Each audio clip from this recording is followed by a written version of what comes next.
So I don't think her name deserved to be on the paper.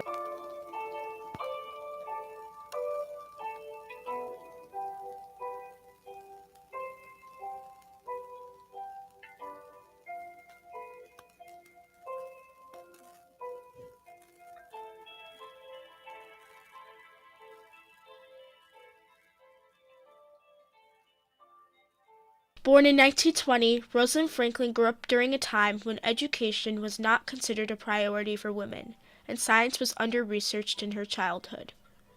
However, Franklin was a very intelligent child and possessed a passion for science.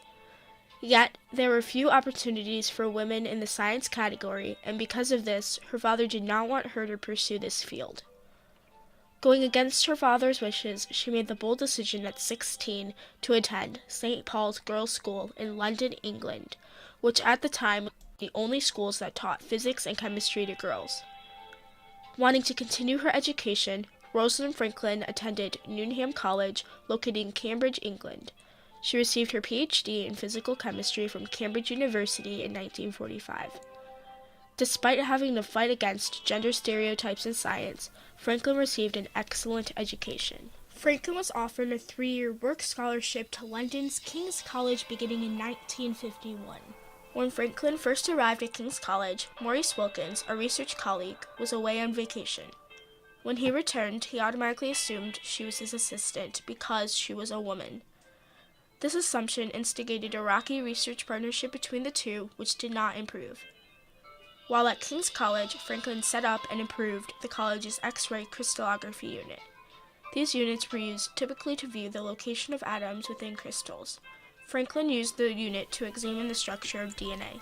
Wilkins also researched the structure of deoxyribonucleic acid, or DNA, at the same time, although he and Franklin supervised separate research groups. Although Franklin never collaborated with them, James Watson and Francis Crick also conducted research with DNA at King's College around the same time period. Because Maurice Wilkins worked alongside Franklin, he had access to her research notes. James Watson and Francis Crick worked alongside Wilkins and helped piece together some missing information in their research. To fill in the gaps, they used Franklin's notes, which Wilkins had given them, unbeknownst to Franklin. Her notes eventually led them to the discovery of the double helix. At King's College, women were not allowed to be in the senior common room, and there was even a separate dining hall for them. Because of this, Franklin was unable to discuss her ideas with Wilkins during breaks.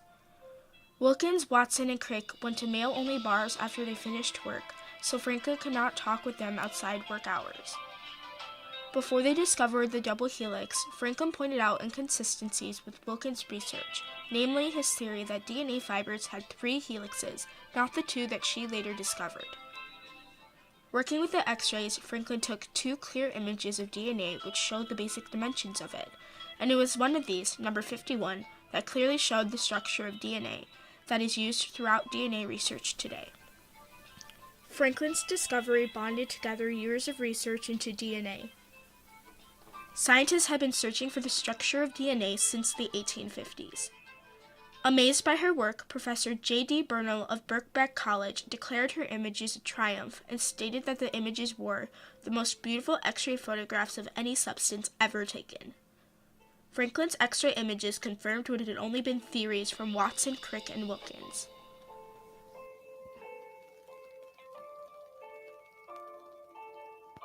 Watson, Crick, and Wilkins' research were based on Franklin's unpublished notes, which they had not been given permission to use. After Franklin processed her X-ray images, she requested a transfer to a separate location, as working with Wilkins had been one of the most stressful times in her life. She complained that she felt constantly annoyed with his treatment of her. She had had enough.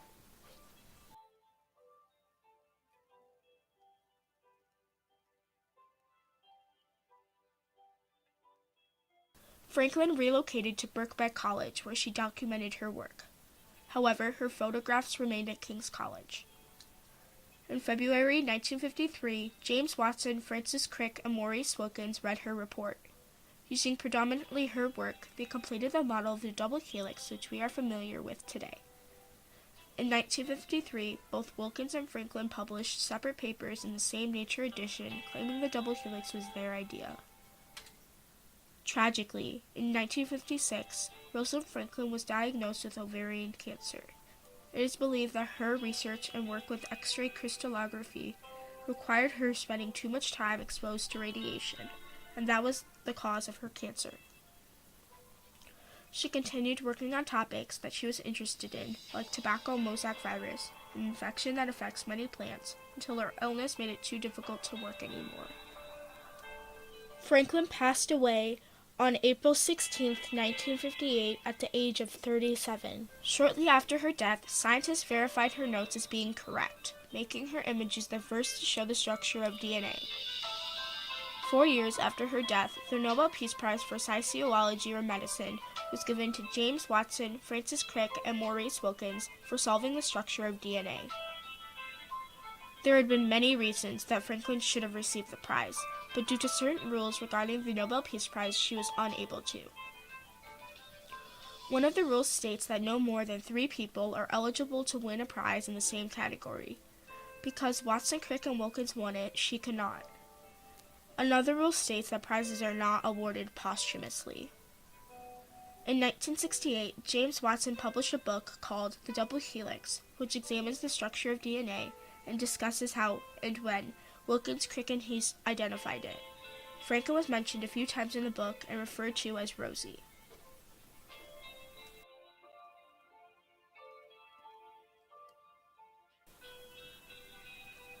In a separate book, his autobiography, Watson talked about Franklin in a ridiculing manner, going so far as to make rude comments about her not wearing lipstick, her unflattering choice of clothes, her moody tendencies, and overall masculine personality that made her take the lead.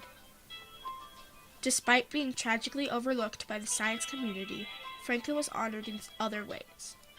St. Paul's Girls' School holds a technology center named the Rosalind Franklin Technology Center. They also house many laboratories and hallways named after the chemist. In 2010, King's College, where she began her triumphant work with DNA, named a building after her, the Franklin-Wilkins Building, dedicated to both Franklin and Wilkins. During the building's dedication ceremony, James Watson admitted that her contribution and work had been vital to the finished model, and without her, it could not have been achieved.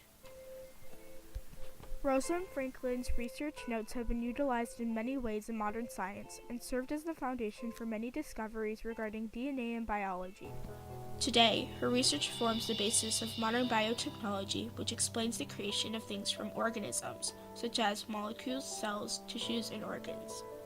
Stephen Franklin, one of Rosalind's nephews, shared his thoughts regarding his aunt and her impact on the world of science.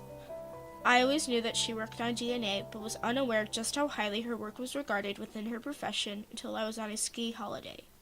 Staying in the same chalet as me was a professor of biochemistry. I mentioned that my late aunt was a biochemist called Rosalind Franklin. He was extremely impressed and said to me that she deserved the Nobel Prize more than Francis Crick, James Watson, and Maurice Wilkins put together, and it was tragic that it couldn't be given posthumously. Breaking gender barriers for women in the scientific community, Rosalind Franklin published over 50 scientific papers in her short lifetime. Her discovery of DNA's double helix structure is arguably one of the most significant scientific discoveries of the 20th century. Nicknamed the Mona Lisa of science, DNA helps scientists understand, predict, and even cure inherited diseases, such as sickle cell anemia, malaria, and certain types of cancer.